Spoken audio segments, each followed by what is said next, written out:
తెలంగాణ కాంగ్రెస్ అధ్యక్షుడు సీఎం రేవంత్ రెడ్డికి ఎన్నో గండాలు చుట్టుముట్టినట్టుగా పరిస్థితి కనిపిస్తుంది. ముఖ్యంగా తెలంగాణ ఎన్నికల సమయంలో ప్రజలకు ఎన్నో హామీలనిచ్చారు. 6 గ్యారంటీలను ప్రకటించారు. ఇవే తెలంగాణలో కాంగ్రెస్ను అధికారంలోకి తీసుకువచ్చింది అనటంలో సందేహం లేదు.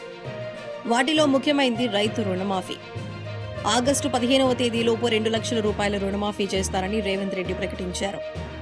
ఈ హామీ ఎన్నికల్లో బాగా పనిచేయడంతోనే కాంగ్రెస్ అధికారంలోకి వచ్చిందనే విషయం అందరికీ తెలిసిందే. ఇక రేవంత్ రెడ్డి సైతం ఎన్నికల సమయంలో ఎక్కడికి వెళ్లినా రైతు రుణమాఫీ అంశంపైనే ప్రధానంగా మాట్లాడేవారు. స్థానికంగా ఉన్న దేవుళ్లపై ఒట్టేసి మరీ హామీ ఇచ్చారు.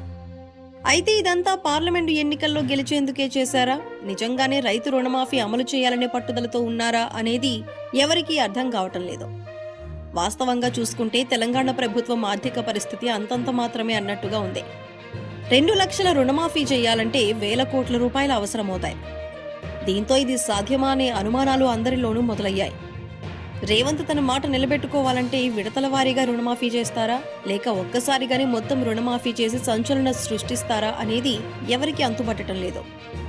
ఆగస్టు 15వ తేదీలోపు రుణమాఫీ చేయకపోతే విపక్షాల నుంచి తీవ్ర వ్యతిరేకత ఎదుర్కోవాల్సి ఉంటుంది. అలాగే జనాలు కూడా ఈ అంశంపై కాంగ్రెస్ను, ప్రభుత్వాన్ని నిలదీసే పరిస్థితి ఏర్పడబోతుంది.